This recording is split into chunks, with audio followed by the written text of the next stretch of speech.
Hello and welcome to Sci-Fi-Night Light. This is a different segment of a show which is just basically my opportunity to talk about random topics that somehow relate to sci-fi and horror. So, zombies. They're everywhere. TV, movies, video games, literature. It seems the world has been going through quite a zombie craze lately, or at least another one. There's no doubting that zombies are in today, but there have been previous periods of zombie love throughout the 20th century. Enough zombie love, in fact, for quite a few strange titles to pop up, and that's the subject of this episode. Freaky zombie films. So, be sure to watch this in the living room in order to survive this undead video. We're gonna start out with one of the granddaddies of zombie gore goodness, Italian horror powerhouse Lucio Fulci, known for many zombie films such as City of the Living Dead, Zombie 3, The House by the Cemetery, and today's film, The Beyond, from 1981. A film that's weird even by Lucio Fulci standards. Like, super weird. Like, almost incomprehensible. You are Liza, aren't you? Yes. My name is Emily. I've been looking for you. The film is about a young girl who inherits a house in Louisiana that just so happens to be built on top of one of the gates to hell. Well, I guess when it came to location scouting, whoever built this house was very dedicated, and I guess that must explain why her family got such a great deal on the place.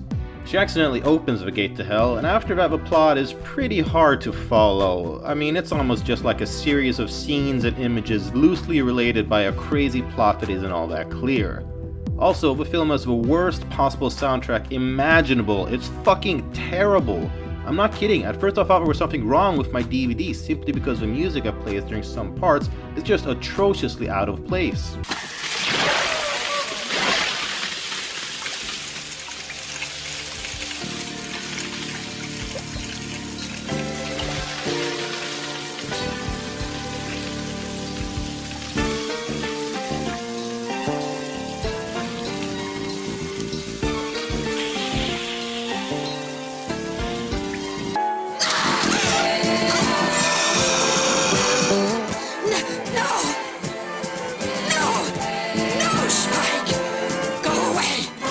I mean, is this a zombie massacre or a jazz rehearsal?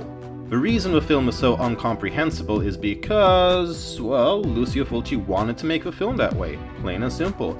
He's actually quoted as saying the following: "My idea was to make an absolute film with all the horrors of the world. It's a plotless film. There's no logic to it. It's just a succession of images."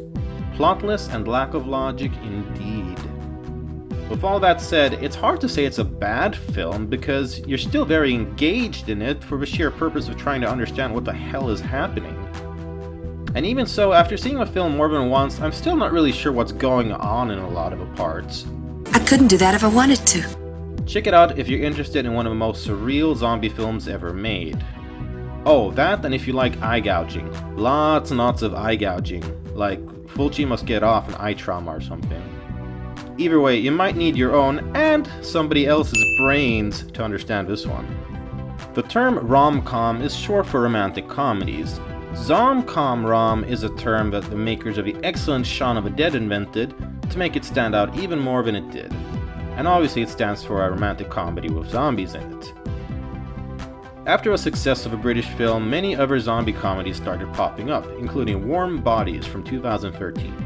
I shouldn't be so hard on myself. I mean, we're all dead. This girl's dead. That guy's dead.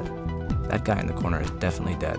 Jesus, these guys look awful. It's more a zombie romance film that's a little too close to Twilight for my tastes. In the film, a zombie with seemingly more intelligence than usually found with the undead actually rescues and falls in love with a human, as some zombies still have reflexes and slight memories of their human past.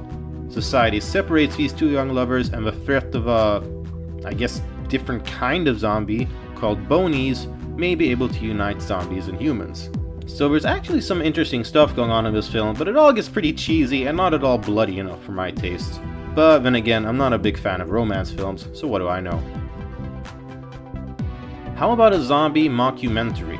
The 2000 film American Zombie is a fake documentary about a zombie breakout that's gone over surprisingly well, as many of the people turned into zombies return as high-functioning beings, very similar to humans. I haven't actually seen this film yet, it's on my list, but it's got a pretty interesting take on the subject matter, and fans of zombies and mockumentaries should definitely give it a go.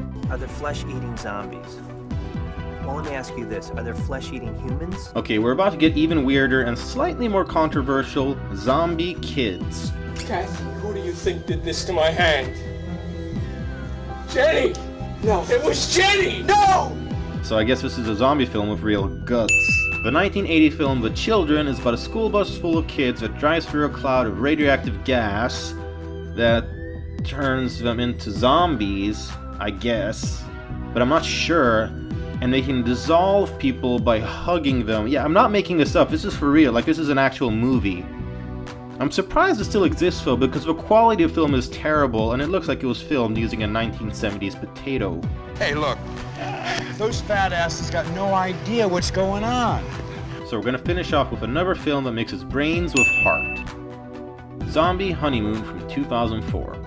Okay, so I'll give credit to the film for being made dirt cheap in 2004, but it looks like Sci-Fi-Night has a better budget and production value than this film. In the film, the husband of a young newlywed couple gets bitten by a zombie and slowly starts turning into one of them, killing and eating people.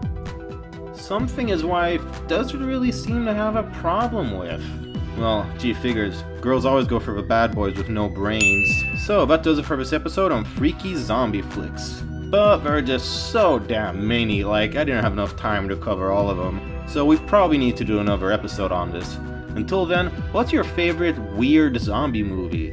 What movie should we bring up in episode 2? Let us know in the comments below. I'm your host, Sebastian Vendel Martinez, and I'm signing out.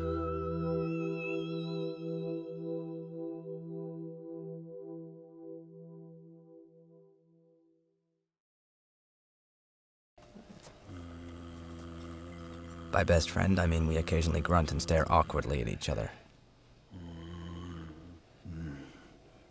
We even have almost conversations sometimes.